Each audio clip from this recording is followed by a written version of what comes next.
নমস্কার বন্ধুরা, ছোট্ট একটি মিনি ব্লগে সবাইকে স্বাগত জানাই। তো আজকে আমি খুবই অল্প মশলা দিয়ে বাঁধাকপি রান্না করব।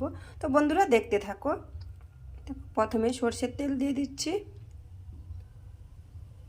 তেলটা আমার গরম হয়ে গেছে, এর মধ্যে ফোড়ন দিয়ে দেবো। এলাচ, 5 ফোড়ন, তেজপাতা দিয়ে দেবো। তো দেখো, বলেছিলাম অল্প মশলা, দেখো এই মশলাগুলো নিয়েছি। দেখতে থাকো বন্ধুরা কিভাবে রান্না। এখানে আমার ফোড়ন লাল হয়ে ভাজা হয়ে গেছে। তো এর মধ্যে পেঁয়াজ কুচি দিয়ে দেবো। তো দেখো পেঁয়াজটা আমার ভাজা হয়ে গেছে, এর মধ্যে আদা রসুন বাটা দিয়ে দেবো।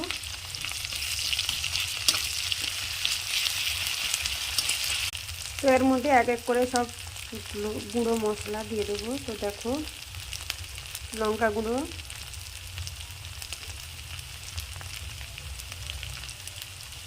লবণ, তো হলুদ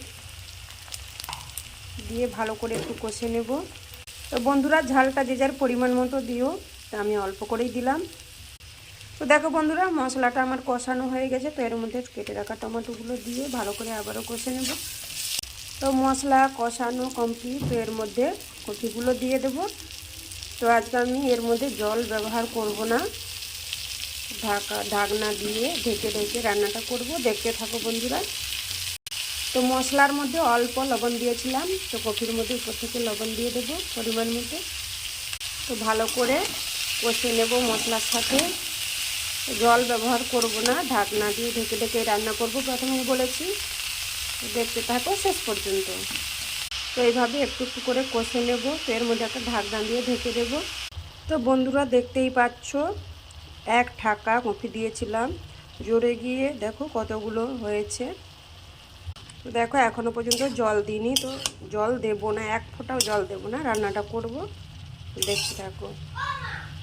তো কপি আলু সেদ্ধ হয়ে গেছে, এর মধ্যে আমি অল্প করে চিনি দিয়ে দেবো উপর থেকে, দিয়ে ভালো করে আবারও কষে নেব। তো একটি কাঁটার সাহায্যে আমি থেতো করে নেব।